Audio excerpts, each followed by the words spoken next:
കുറേ നാളായി ആശാനോട് ചോദ്യമൊക്കെ ചോദിച്ചിട്ട് ഇന്ന് 2 ചോദ്യം അങ്ങ് ചോദിച്ചാലോ? ആശാനെ, എനിക്കൊരു ഡൗട്ട്. നമ്മൾ ഈ വണ്ടി ഓടിക്കൊണ്ടിരിക്കുമ്പോൾ AC ഇടരുന്നൊക്കെ പറയുന്ന ആൾക്കാർ ശരിയാണോ ആശാനെ? വണ്ടി ഓടിക്കൊണ്ടിരിക്കുമ്പോൾ AC ഇടുകയും AC ഓഫാക്കുകയും ചെയ്യരുത്. പിന്നെ അതുപോലെ വണ്ടി നമ്മൾ കൊണ്ട് നിർത്തുമ്പോൾ AC ഓഫ് ചെയ്യണം. പിന്നെ പെട്ടെന്ന് ഇഞ്ചൻ ഓഫാക്കരുത് എന്നൊക്കെ പറയുന്നതൊക്കെ ശരിയാണോ ആശാനെ? പിന്നെ ഹെഡ്ലൈറ്റ് ഓട്ടത്തിടരുത്, ബൾബടിച്ചു പോകുമെന്നൊക്കെ പറയുന്ന ആശാനെ, ഒന്ന് വിവരിക്കാം ആശാനെ. എടാ, നിന്റെ ചോദ്യം കൊള്ളാൻ കേട്ടോ. നമ്മൾ ഓട്ടത്തിൽ ഹെഡ്ലൈറ്റൊക്കെ ഇട്ടാൽ കഴിഞ്ഞാൽ ആ ബൾബ് അടിച്ചു ഓട്ടത്തിൽ. അത് RPM കുറച്ചിട്ട് വേണം നമ്മൾ നല്ല സ്പീഡിൽ ഓടിക്കൊണ്ടിരിക്കുമ്പോൾ ഇട്ടാൽ ഹെഡ്ലൈറ്റ് അടിച്ചു ബൾബൊക്കെ. പിന്നെ AC അത് ഓട്ടത്തിൽ ഇടുക. നല്ല സ്പീഡിൽ ഓടിക്കൊണ്ടിരിക്കുമ്പോൾ AC ഇടുക, AC ഓഫ് ആക്കുക, അങ്ങനെ ചെയ്യരുത്. വീണ്ടും ഇടുക.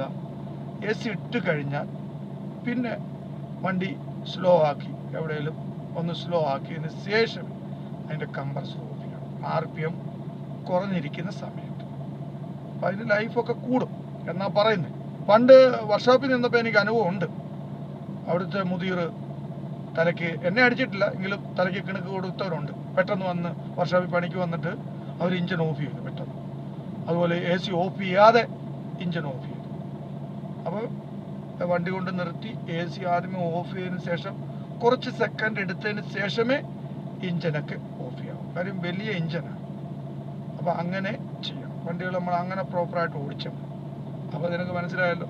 ഹെഡ്ലൈറ്റ് എപ്പോൾ ഇട്ടാലും RPM കുറച്ച് ന്യൂട്രലാക്കി വണ്ടിയെല്ലാം സൈഡാക്കാം. അല്ലെങ്കിൽ റേസിൽ നിന്ന് കാല് മാറ്റി RPM കുറച്ചതിന് ശേഷം സന്ധ്യയ്ക്ക് ഹെഡ്ലൈറ്റ് ഇടാം, കുഴപ്പമില്ല.